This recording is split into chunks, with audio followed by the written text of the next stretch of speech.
Welcome to The Life Engineer with Matty J. He unpacks and interviews guests to share the tools, components, and software that's needed to build a life and mindset by design versus one of default. Should we just kick into it? Because I like the fact that we can just... Is there anything you want to chat about beforehand, or should we just... No, let's go. I'm ready. So let's go. So welcome, Anna, to the podcast. So I'm going to introduce you. Say your name. I was going to say it, but you say your name right. Anna Katrina Challacombe. Challacombe. So health coach, holistic therapist, and founder of Bliss Cloud Yoga Mats. That's right. Yeah. So we know each other from Facebook, really. We've connected over time. Yeah. We are friends on Facebook, but we've never actually met. We've had a couple of calls, but that's about it, isn't it? Yeah, that's it. But we have some links, I think. Definitely. Look at the flowers you got behind you. Makes mine look a little bit sad. We're blooming, aren't we? Blooming. Exactly. And yoga mainly is what I've associated with you. Mm-hmm. So yeah, do you want to chat about what you do?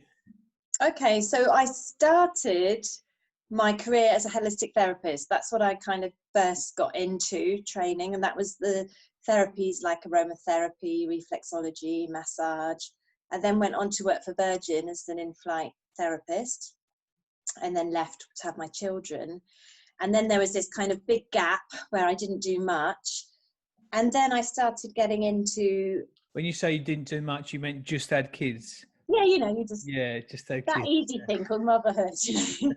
3 of them. Just get around all day, yeah. Got 2-for-1 twins as well, so that was just crazy. Yeah, it's funny how we play that one down, isn't it? Yeah, sat around. So yeah, I was sort of at home and I was doing lots of training around the same sort of time, health coaching and courses.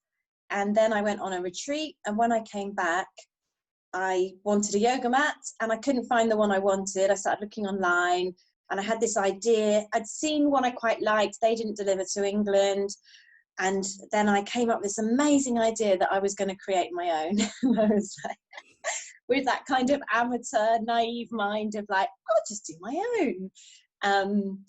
And then it kind of just started. And yeah, it was a real sort of labour of love. And I had to learn along the way everything. But it was amazing. I got to meet loads of great, I got into the yoga community through that really, because, I'm not a yoga teacher. I was doing yoga, but this was this is how everyone thinks I'm a yoga teacher. I get loads of invitations to festivals to teach. And I'm like, I'm not a teacher, but I have since trained to be yoga nidra.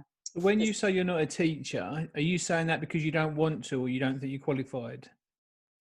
Well, I'm not qualified. I've never done the yoga teacher training. So I'm just a practitioner, just a practitioner. It's funny because when I put my application in for my coaching diploma, there was part of me that was like, I don't know if this is a lot of shit because like that picture you've got behind you, did you get the qualification of whoever done that?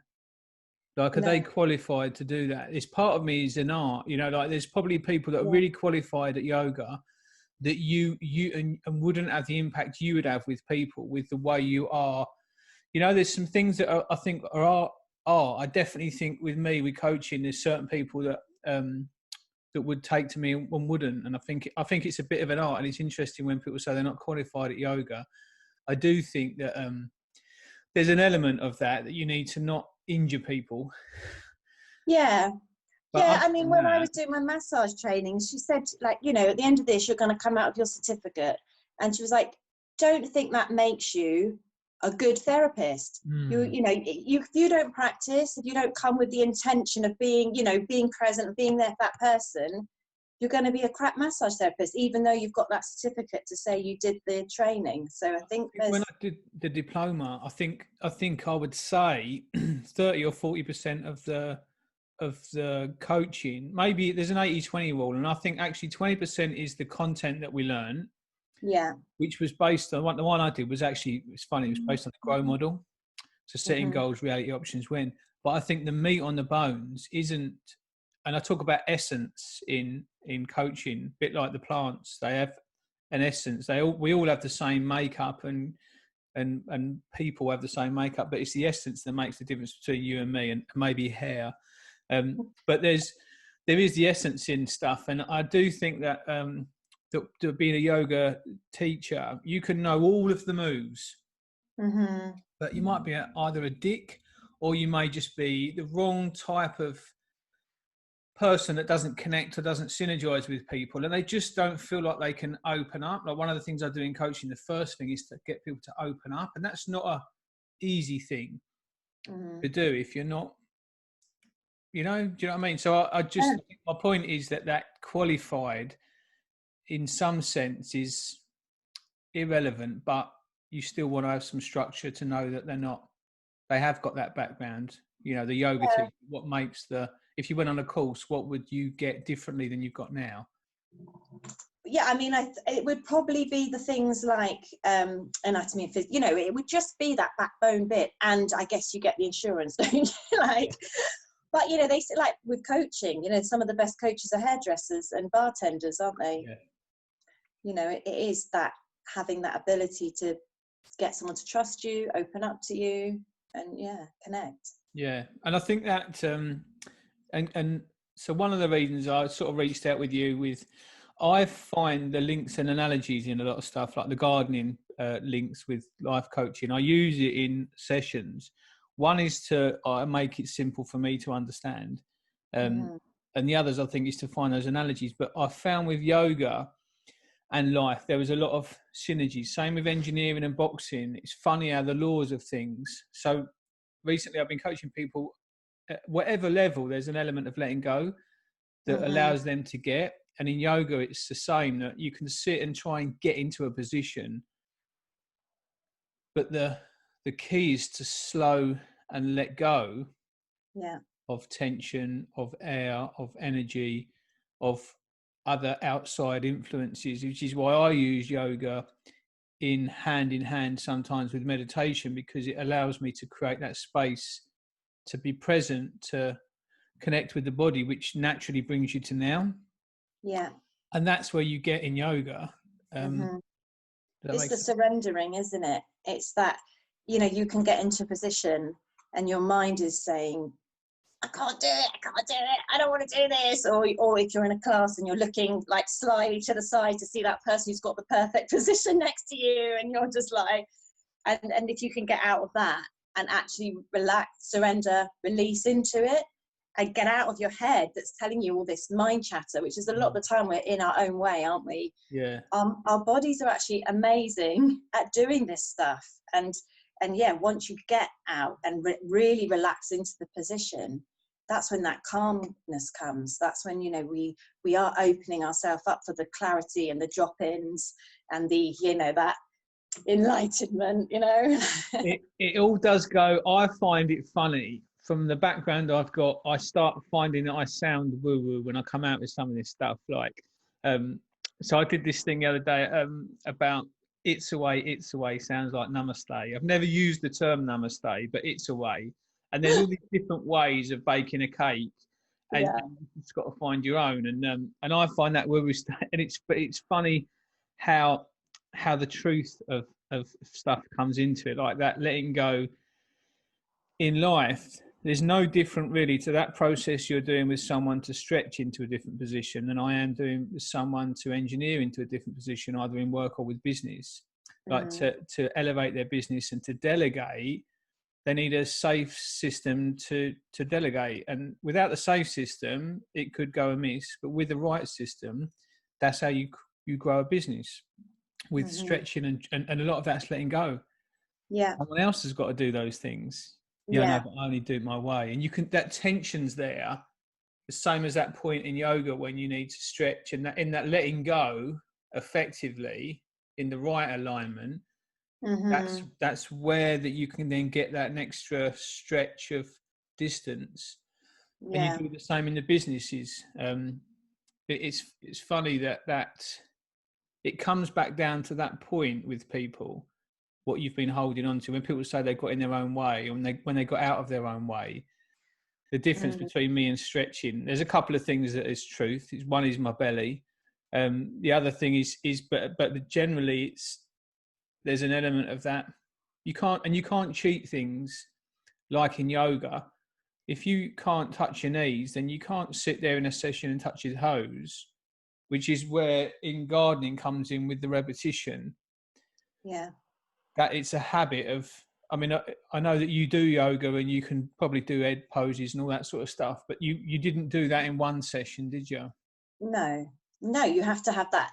You have to do that. You have to be a beginner, don't you? And beginners are rubbish at things. Yeah. And you have to go through that stage. And anyone who's a master at anything has started as a beginner, haven't they? Yeah. And I think a lot of people give up in the beginner stage because it is so uncomfortable. None of us want to be rubbish at something, do we? None of us want to look, and especially things like yoga, you do look like a fool if you turn up to a class and everyone's been doing it for months or years and it's your first or second time. You have to, expect that you're not going to be doing those poses, and you have to kind of just go, you like it is surrender to being the beginner. But okay, yeah, I'm gonna be shit. I'm gonna, and it's, I use the term fail forward, and my sister started using it. She does a lot of work with kids to explain to them that, you have to do that. Like when I laughed when you talked about your yoga mat setting the business up like naively at the start. You've almost got to have that little bit of naivety and let go and fall into it, because, and whatever position you're in developing that business, like I'm doing, this is my, I think, 4th podcast now. Yeah. So my son's come on board and he's helped me link it all to different things. So I've asked for help. I've actually paid him. So he's on board with doing that. There's a process. So I sent out a form to you that I fill a questionnaire. There's so many different steps I'm getting. And one of the steps is to actually keep it open, and where I can fuck up and say the wrong things and mess up, because I'm quite comfortable with that process. But that, you've almost got to get through that to establish where you are, and that movement, you can't cheat it. Like the world champion boxer, I could pretend to be, but you put me in a ring with a boxer, within 30 seconds he'll sniff out the shit I'm talking. Same as if I said to you I was a yoga, whatever, and sat down. You can't cheat these things, can you? You've got to spend the time spent on them to. Yeah, definitely. I mean, you can probably get so far with a bit of humour, Yeah. a bit of smart talk. You can take a few steps. I think it's a bit like anything. If I wanted to say I was a runner, I could push myself and probably run 10K. Yeah. Now, I'm doing 2 miles at the moment. I could probably push myself to that. And there is a need to do that in yoga as there is in life. That point of stretch needs to be there and maintained. Yeah. But forcing it is not the right way. It's just keeping that. If you imagine a yoga move, I sometimes sort of sit and I'll take a breath and settle into the potential pose, and then just sit a lot of the time with that, and then just try and let go. And I find that as I try and let go and relax and let go of thinking and tension, and it falls into. What I love about it is that whatever stage you're at in the yoga journey, the benefits are still there. So even if it is, say, your first class and you're struggling with certain poses, whatever pose you are doing, you're still getting the benefits. You're still calming your body, you're calming your nervous system, you're taking that time to be present and to get out of that madness of the world outside. So whether you're in some advanced hold, bind, or you're literally just sat cross-legged, if you're really present and taking that time to slow your mind and be in your body, you're still getting the amazing effects, and you still have that like afterglow, and you still feel really great.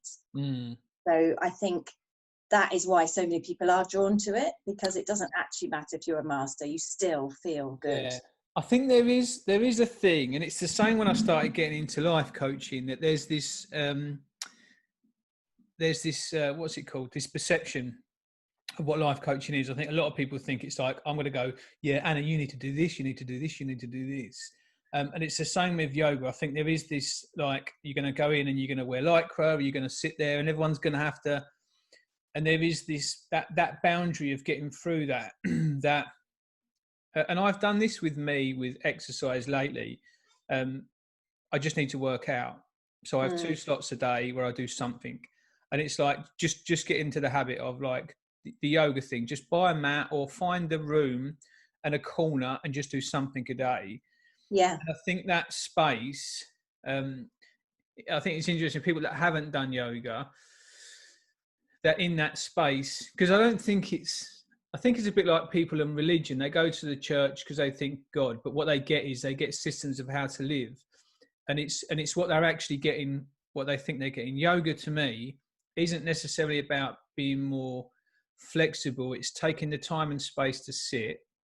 So I found when I was doing courses on meditation, I didn't quite get it until I sat on a yoga mat, maybe put some moisturising cream on and just sat with the senses and the smell and the touch. It just brought me more present, which is what I think yoga and meditation is linked to, is in that present moment where you're not thinking about, oh, tomorrow I've got to do that. You're here. Yeah. And with mindset, I talk about that like fitness, that it's not that you don't get disrupted and out of breath, it's that you get back to like a recovery rate quickly. And yoga is one of those things you can use to get centered quickly.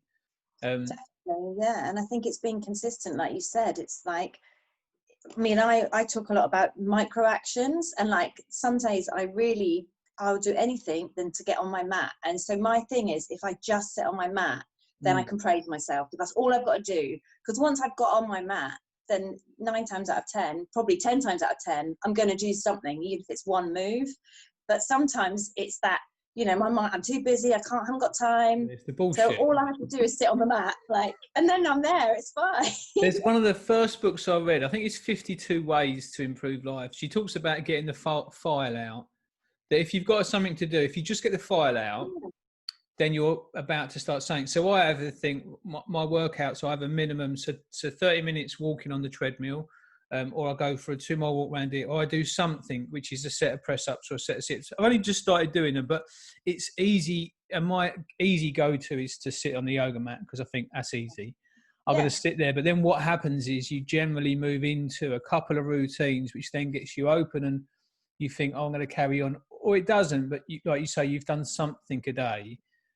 And it's forming that habit, like when you're stretching and letting the muscles unform habits, really, getting back to that flexibility that babies have got, and letting go of that tenseness. That you're doing the opposite, essentially, with yoga, is you're forming a habit by getting on the mat, and then unforming a habit by unlocking the muscles. And I think that when I'm talking about, let's call it the life engineer for the podcast, when I talk about engineering, so I worked on a lift the other day, and we put some components in that weren't in before. We looked at a circuit diagram and inserted them to give it an upgrade. It's a similar thing. Someone at the moment who doesn't do yoga takes 30 minutes every other day, or 5 minutes every other day at the moment to sit. Maybe go back to a school stretch of trying to touch your toes and sit with that. That you're inserting a system in there, and then that system eventually does grow.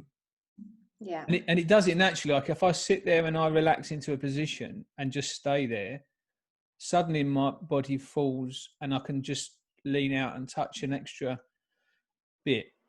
Yeah. It just it happens. Almost relaxes into it, doesn't it? It is like we're holding so much tension, which we are, and our body we get benefits really quickly. You know, if you start doing it, you'll notice how quickly your body will get further in, you know, you become more flexible. It's amazing. That's why I love challenges. You know, like there's a woman called Adrienne. She does these 30-day free yoga challenges on YouTube. And they're great because they set up that habit. You know, you turn up each day and you do a little bit. And then it is, like you said, it takes away that resistance, and you start to, you know, you can feel that little bit extra. You're nearer to your toes. You're getting, you know, you're on your mat. You're feeling like, yes, I'm going to keep this up now. Yeah, I think that what I've worked out is engineering the routines and forgetting about all the other stuff. Because what happens, you can do is you get into a routine of you're sitting there and you're touching your toes, and in 3 weeks you haven't touched your toes, so it's shit, so you're going to pack up. And almost like that sport brat comes in, like, I'm not getting what I want to get now. And for me, it's like giving up with that. Just do the routine, because that's where you engineer the real work, is just doing it in repetition. There are systems and benefits into it, but I know that if you do 10 minutes of yoga a day, within 2 weeks, you're going to get some movement. You are, yeah. And when I talk about movement, you have to get creative in what you want to do, and then you have to get shit done. So it's like coming up with some time that you can do it, and one thing that you can do in it, and then just do it. And that point in the middle, it's like welding.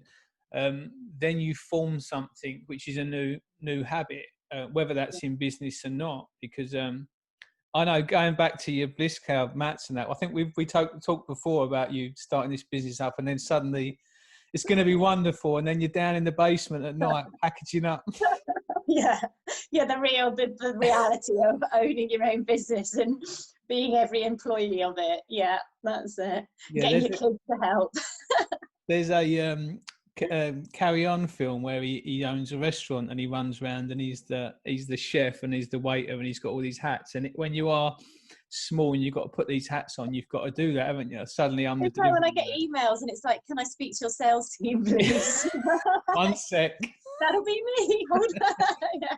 But it is, isn't it? And I don't think people, and that's the same as the start of yoga, that starting off, and that mechanism, once those habits are in there, or you can outsource to other people, it's exactly the same process as the engineering into then parts of yoga, you know, getting more depth in certain areas and that sort of stuff. So listen, self-care was one thing that we talked about. So touch base on that. So you use yoga obviously for self-care.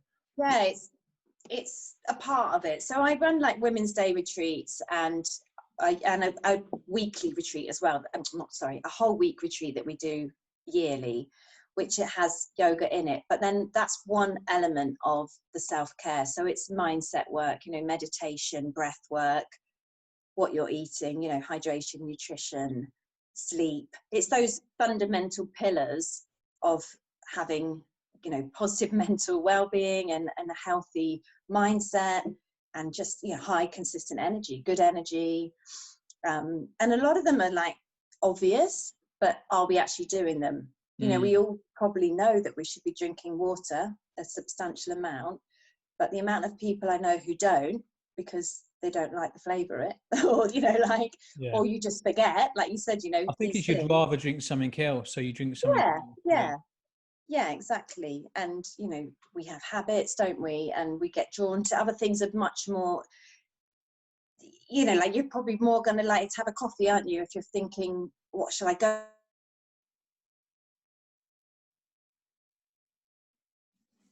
You there? You froze. Yeah, yoga is one part of a whole load of self-care tools that I use. Yeah, I use the analogies like boxing. You know, you have a stance with boxing, whether it's just chin down, hands up, elbows in, knees bent, on your toes, move. You know, there's like 5 systems, and everything I do, I try and put in this system. So for well-being, there's all those characteristics in the system, and you may have a smashing punch when it comes to yoga, but if you haven't got enough water, or you're not getting enough sleep, you know, those parts can mess you up.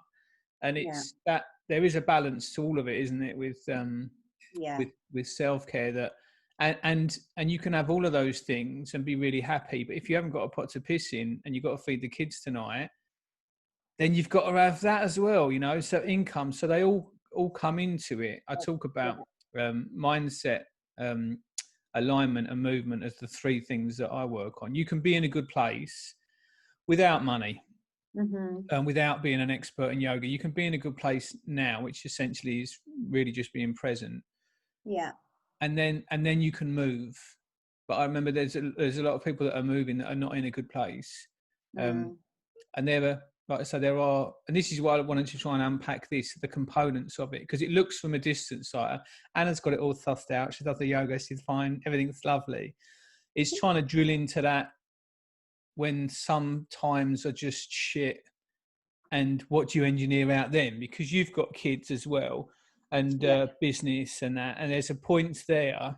Like, what do you do on the points where it's like, I don't want to do it? Well, I mean, last year I started another company. I've definitely got this magpie shiny object thing. So I started another company we did a Kickstarter campaign. Again, this like, oh yeah, it'll be fine. when the reality is they're full on, they're like proper, every single day. And it's that going for your goal. And if you don't reach your target, you don't get any of the money. So I really stretched myself way too thin, and I started feeling it. I was getting stressed, anxiety.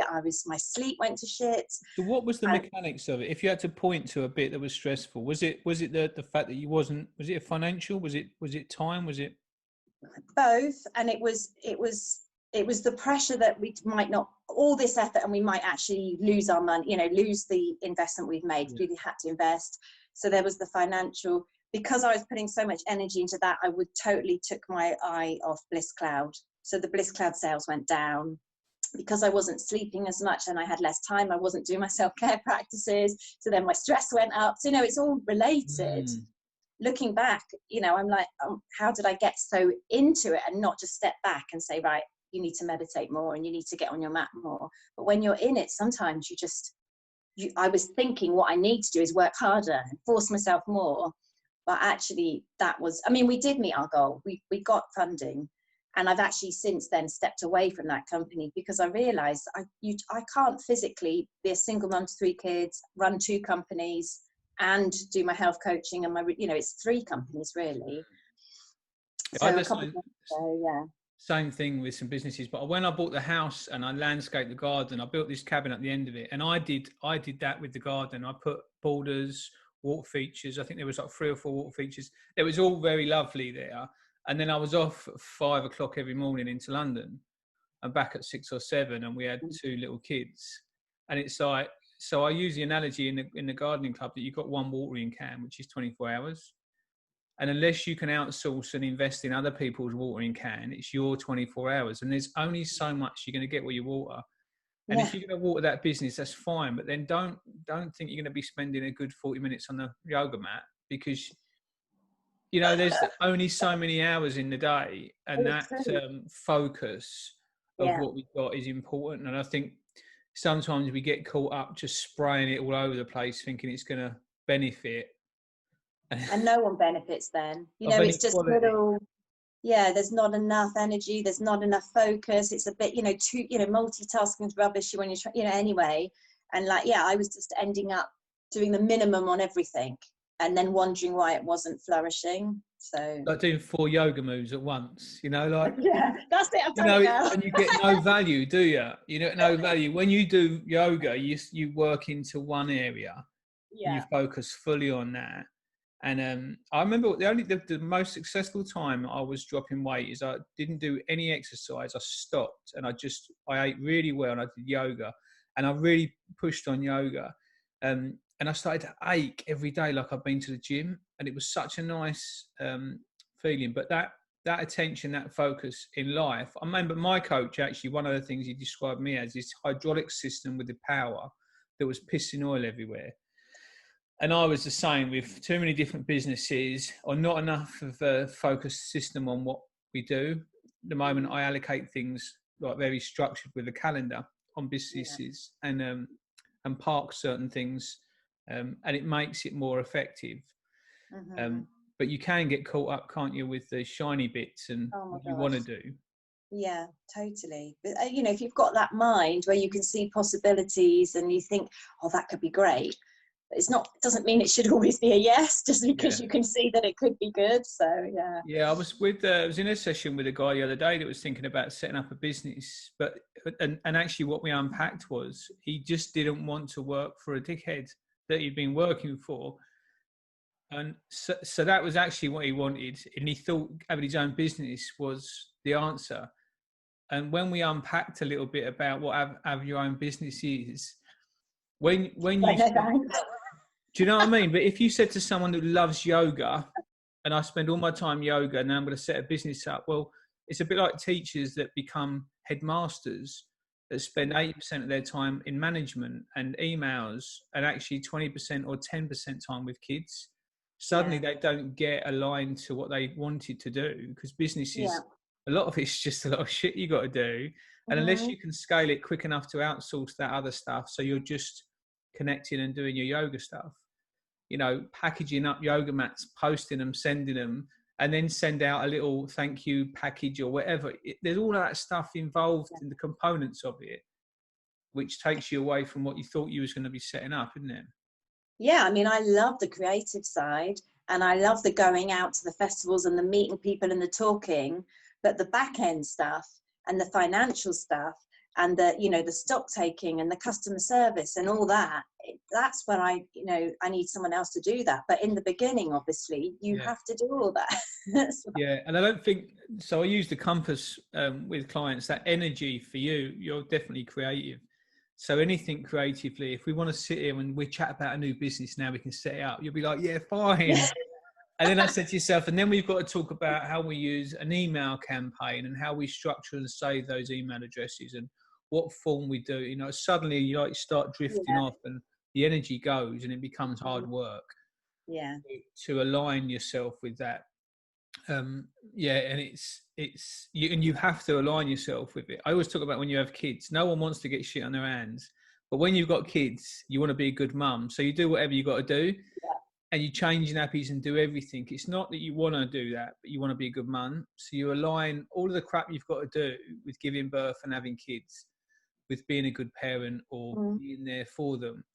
And it's that alignment of and I think that's the key with if you do want a business enough, you'll align to get that stuff done. You obviously do feel passionate about BizCAD, or you would have just dumped it ages ago, wouldn't you? Yeah, exactly. And I think, you remember why you started it, and is it still bringing you passion? Are you still excited about it? Obviously, things do change. That beginning excitement change. It's a bit like a relationship, isn't it? The first bit, you're all like infatuated. You're putting on your best front. You do anything for them.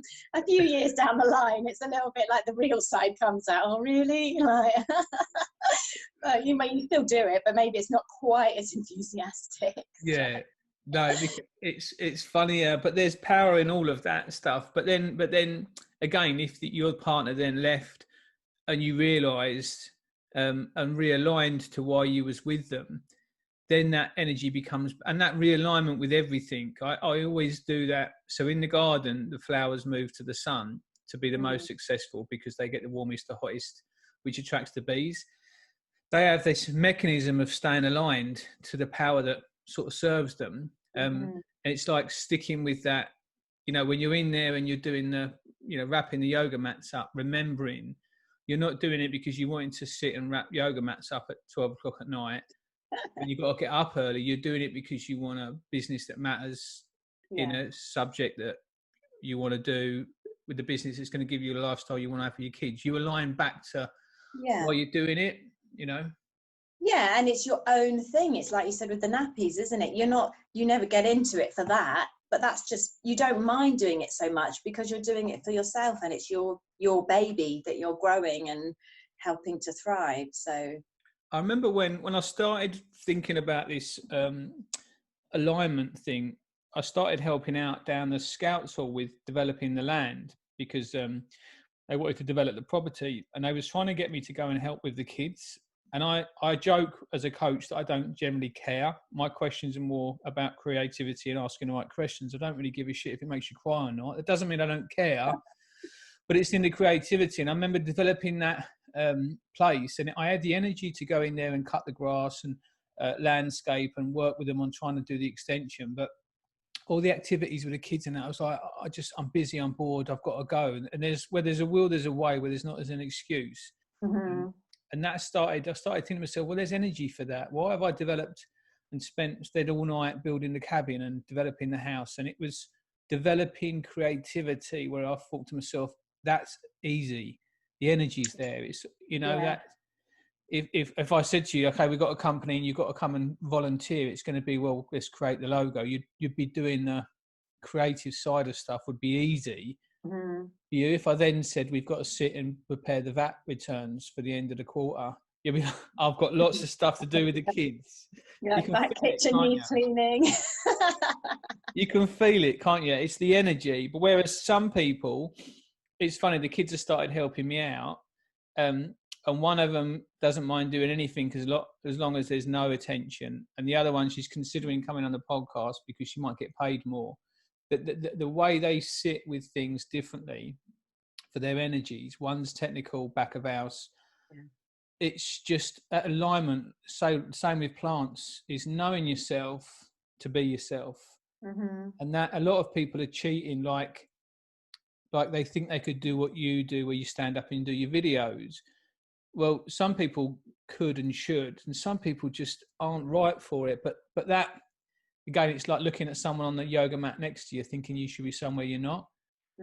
That conflict comes in, and it's funny how that can affect you. Well, it can put you off, can't it, if you see someone who's really competent, because you can think like, oh God, I'm never going to be like that. And it feels like they're so far ahead. It's like when I first did my first Facebook Live, I was a wreck, like I was shaking, but I don't even know why I did it. I don't even know why I did that first one, but I had this call to do it. And they were rubbish, but I just kept doing it. Now I feel really competent and I find it really easy to come on and speak on Facebook Live. I don't think about it. You can't cheat it. So I did the white collar thing a couple of years ago, 3 years ago, I think now.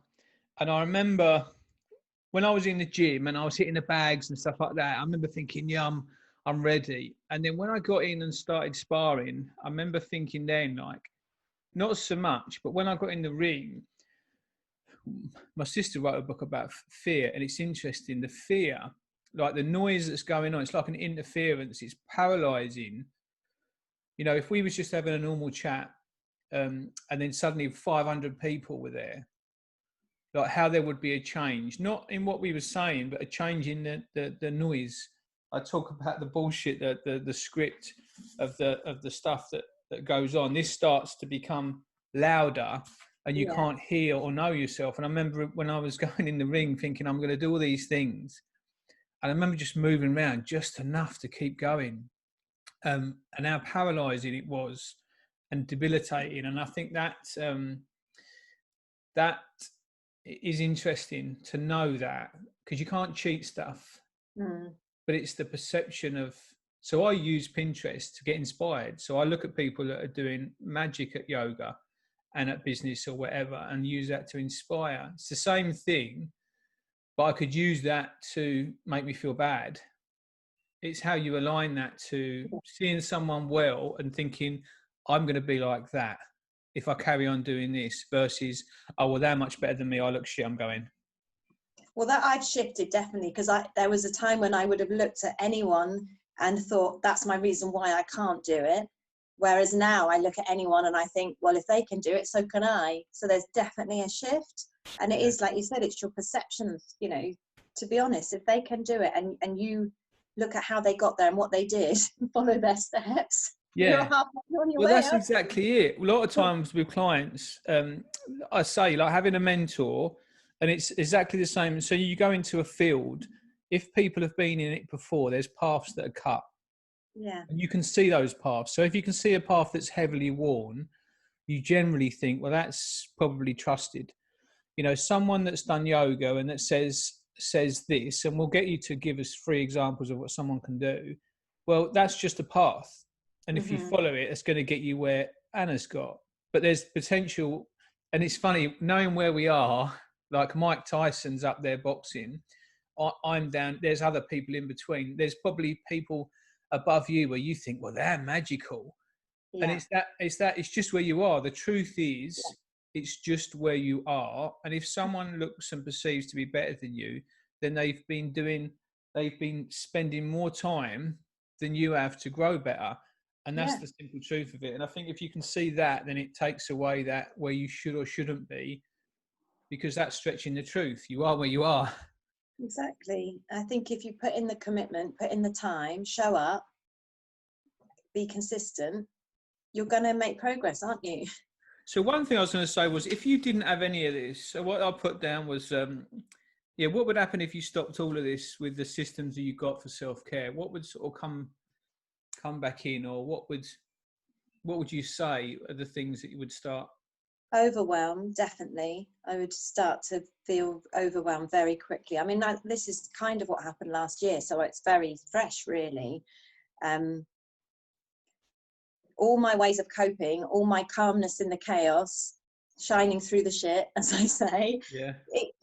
it starts to crumble, you know, because I start reacting instead of responding. You know, suddenly my kids needing me becomes where I'm like screaming at them rather than just seeing to their needs and saying, actually, I'm busy, I'll see you, you know, let me help you in a minute. It's like little things become bigger things, and people needing me and emails that need to be answered suddenly build up to more than they should be. And so my self-care keeps me on an even keel. It keeps my anxiety low, and It is linked to the garden, isn't it? That if you didn't maintain the garden, wherever you was, it would still grow a load of shit in it. Yeah. People, when we do our course, the Water Man Can, you put this picture up. People think a wild garden by design is fantastic, when actually, if you left the garden, it would just be covered in weeds and brambles. You know, we design a wild garden by design. It's not a wild garden because a wild garden hasn't necessarily got, you know, all these wonderful flowers in it. It's actually by design, and that mindset's the same. Like if you've cultivated a space where you have a good state of mind, just like the garden, there's an element of engineering in an element of maintenance, because that can slip back just like a garden can, because there are a lot of dickheads out there. There is stuff that would stretch you and manage, and it's interesting because you can do the deep work on certain areas of your life, but like the garden, you've got animals and wind bringing seeds in that then plant themselves, that by nature, you know, you're going to get in a great space on the yoga mat, you know, on a Sunday night when the kids are in bed and you've had a sip of wine and it's all fantastic. Monday morning comes up and you sleep over your alarm clock and the kids are late for whatever. It all happens, doesn't it? Or the power goes off and your alarm clock doesn't work, and suddenly that comes in. And this is where I think I like the link with fitness, that it's not a case of being stretched, it's a case of a recovery rate.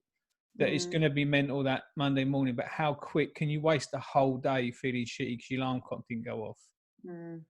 Or can you get back really quick, you know? Yeah, and if you're tending the garden regularly and then you've left it for a weekend and there's a big downpour and then there's sunshine and there's been this like, you know, like suddenly the weeds have grown. But because you've been tending it regularly, it's not going to be such a big job that if you went off and left it for a month, is it? And then you've got to come back and get back on track. Yeah. Yeah, we've done this for the first time in a while in the garden. We've got plants that have taken and flourished, and we've got areas that we've matted and put stuff down. So we're lifting up weeds rather than digging them up. They're surface weeds, and it's a similar in the relationship and mindset that I say, that doing that deep work on it, I get to a stage, like recently it's kicked off with the kids and Xbox and this, that and the other. I get to a stage at the house where I quite rightly get the ump for a certain reason, but it doesn't, I do get stretched, but it doesn't take me a while to get back to a point of either apologising for getting stretched. I can't remember, it was the other day that I kicked off at my son, and I had to go for X, Y, and Z. But there was another reason, and I remember saying, "I'm sorry, I shouted," and he joked, and he was fine. But I remember that how quick I did it. I was pleased. Where I caught myself and got back to. Where that before could have got me on a rant, and we could have never healed back. And he and me got back to a good point straight away, you know.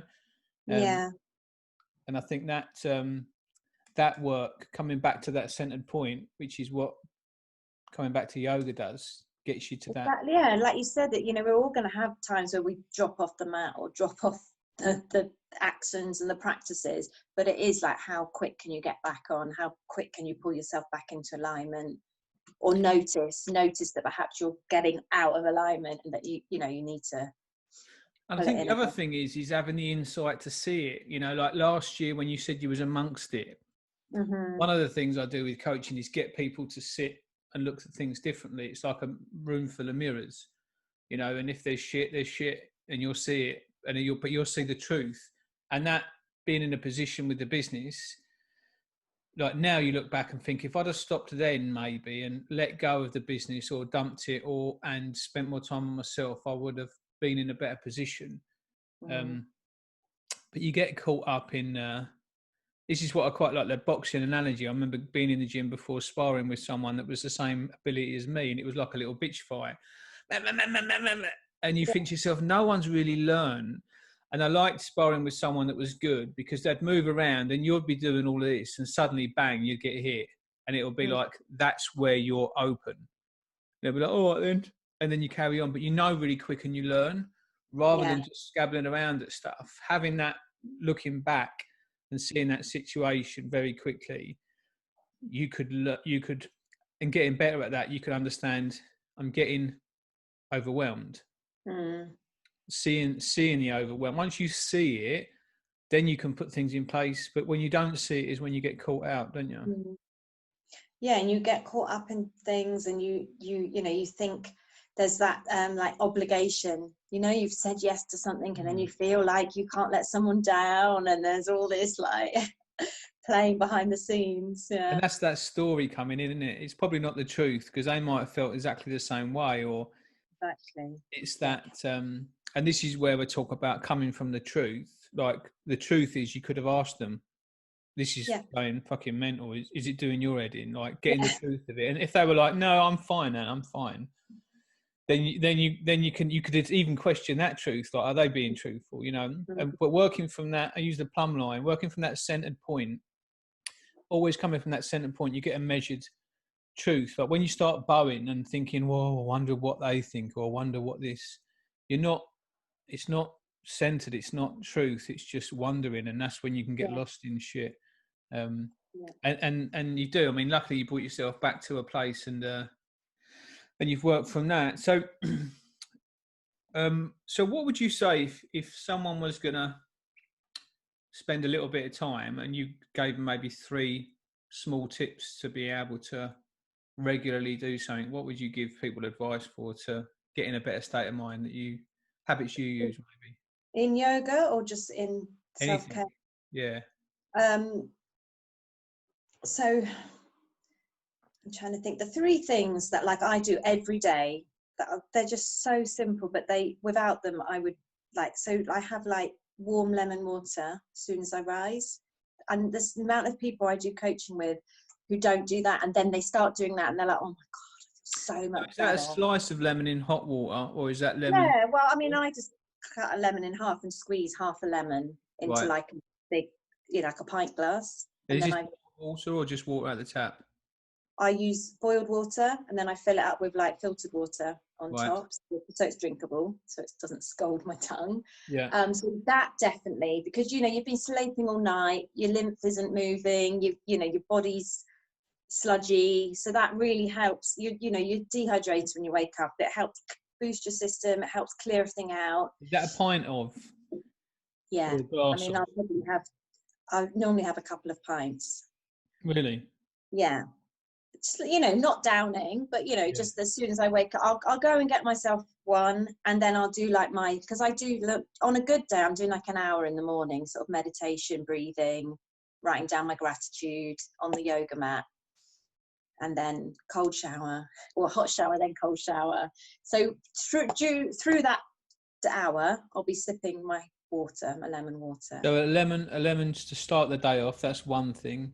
Yeah, so that's one thing that I would, and I think some sort of gratitude practice. I mean, it's so easy, but when you start noticing things that you're grateful for, you have more things to notice. We do this in the you get what you water. There's a trick where you look at everything yellow and then shut your eyes and then ask them what they can see that's blue, and they don't know any of it because they focus on the yellow, and that get what you focus for. In the gratitude thing, I talk about earthing.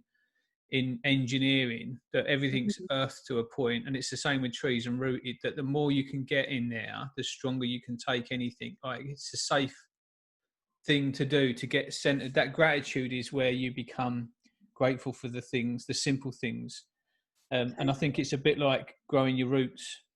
Oh my god, it really is. And when like you say, like when I was pregnant, everyone was pregnant suddenly, because you just start, but when you start actually thinking about what you're grateful for, you suddenly start feeling more grateful. You start having more things to have gratitude for. And then when you're in that state of gratitude, you feel happier. And we all want to feel happier. Gratefully, it kicks into that process of being more grateful, doesn't it? Generally. It is. And I think when you're really grateful, grateful and anxiety are really hard to be, you know, they don't really exist together. If you're in that element, if you are really feeling grateful, you are generally happy and joyful and content. So it kind of helps diminish things like anxiety, stress, depression. So the more you can get that muscle fine-tuned. So I normally will do it morning and night, just 3 things that I'm grateful. And the great thing about doing it in the morning, you can do future gratitude, so you can be grateful for things that haven't happened yet, you know, almost that like manifesting. Were you grateful this morning that we was doing this podcast? Is that what came up? Yes. Absolutely. I was grateful that how amazing it was going to go and what an awesome chat it was going to be, because your mind doesn't know, does it? So it starts hooking into that feeling of like, oh, Rob, you know, you can wake up and you could be worried about everything's going to happen, or you can think, oh, it's going to be a great day, I'm going to do this and I'm going to do that, and you get what you wanted, didn't you? Exactly. So gratitude is definitely, that's really helped me. And then I think the third, I could not say some sort of body work, yoga, like, you know, it doesn't even have to be on a mat, but some sort of movement every day, whether you're going for a walk or... Yeah, do you know, when I used to go into London quite a lot on the tubes, I used to spend that time and do my neck rolls. So I used to sit on the tube, and I've got quite a big thick neck, and I've always sort of struggled with sort of stress around there, but I used to sit there for ages and even get to a point where I'd just sit and rest and just open up my back. And then to start with, I was a bit conscious that I was doing it, and after a while I'd just think it was shit, and I'd sit there and I'd almost sit there so comfortably, like I'd spend a tube journey that could be a nightmare. And that, I remember, just as something as small as that, sitting and rolling the neck made a difference. Oh my gosh, it does. Like people who sit in desks, just, you know, doing wrist exercises, fingers, you know, like stretching, and that, especially your shoulders, you know, like lifting your shoulder, it takes nothing. You can do it anywhere. And yet it makes a massive difference to your posture, to your, you know, your stress levels, how you're feeling. Like I always say to my kids, because they always get really self-conscious, and I'm like, no one actually cares. Yeah. Most people are just more concerned about themselves. That's the truth of it, isn't it? It is the truth of it, I think. And that's another thing, we get in our own way. Like people are gonna rush to line up to like, oh, look at him. And the truth of it is, when I'm on the tube doing that, I'm not thinking about what anyone else is doing. To start with, I was conscious of them thinking about what I was doing. But yeah, the truth is, no one. It's funny how that gets in the way, though, isn't it? Yeah, you do. You start thinking, oh God, I'm the loony on the train. But yeah. Yeah, I didn't take the yoga mat. I thought I'd leave that. But there, you could do that. Everywhere. I'm always to get that photo opportunity. So when I went to Paris, I had it out in front of the Eiffel Tower doing a pose. Like, I have kind of gone to the extreme now of like worrying what people think. See, once when we done the garden down the bottom, I've got a bit of decked area where I've got a day bed, and that in the morning, I like getting up and watching the garden come to light. And I had these visions of doing yoga in the garden. And I think I've done it twice, where I've brought the mat out and done it. But I don't know why I think I've not done that. But that's another thing, again, when you step back and look at where you could do yoga and what, doing it outside. And I have stretched before in the garden, but it's a nice, especially while the sun's out at the moment. It is lovely, and you hear the birds, and you know it is, and you look up and it's the sky. It's a totally different experience. It's lovely. Mm. So listen, what else do you want to tell us about Bliss Cloud and your workshops coming up? Do you want to close out with pitching what you're doing? Yeah, so at the moment on Facebook, I've got, actually, I don't know if you know this, my women's group is called I Can Buy My Own Flowers. Oh, really? Yeah, which is, so the idea is that, you know, we're responsible for our own happiness, and we're not waiting for people to bring us the flower. You know, lovely to have flowers, but we can buy our own. We can have our own, you know, happiness and feel good factors. So that if anyone wants to find me on Facebook, it's I Can Buy My Own Flowers. They can just request and come and join, and that's where I'm doing sort of self-care tips and daily gratitude, things like that. And I run workshops and online courses. And then Bliss Cloud Yoga Mats is my Facebook page, and that's the Bliss Cloud element. So that's where I'm sharing the yoga things and the yoga mats, and I share about my retreats and things. Nice. And blisscloud.org is the website. So when we get up and running eventually with Think and Believe in the pop-up shop, we'll be selling Bliss Cloud yoga mats there, I think. Amazing. Yes. Yeah, Fab. So listen, thanks for coming on. Thank you. It's been great. Yeah, and good luck with what you're doing. I like the backdrop, by the way. Did you get someone to make that, or is that? Oh, I just got this one recently, courtesy of Amazon, but it's good, hey? I like it. I like the analogy. So I use the dancing without music. It's the same as buy your own flowers, that you can sit and wait, and you can sit and wait, you know, for the right person to come along and all that sort of stuff. And that engineering a life by design starts with you taking action, doesn't it? It's you can wait for someone to come along and buy you flowers and make you feel wonderful, or you can just say, fuck it, I'm going to get my own. Exactly. And start. And you just got to make that first move, like dancing without music. You can wait to be pissed and the music to come on. Yeah. And Well, you you can just keep go waiting for it. for the right moment, or you just find a move and start. And you can be waiting forever, can't you? Whereas actually just go and do it. And what happens if the flower shop's shut or the music dies or whatever? Then you just sit and wait for the right thing to do. And I think that's nice. That's the essence of cultivating a life by design, is that you have the control of doing that now, not waiting for any outside influence. You engineer it and cultivate it from inside. So I'm glad we had a chat. I think there's some good stuff there for people to tap into. And let us know how you get on with your course and your retreats. Thank you. I will. See you later, Anna. Thank you. Bye. Take care. See ya.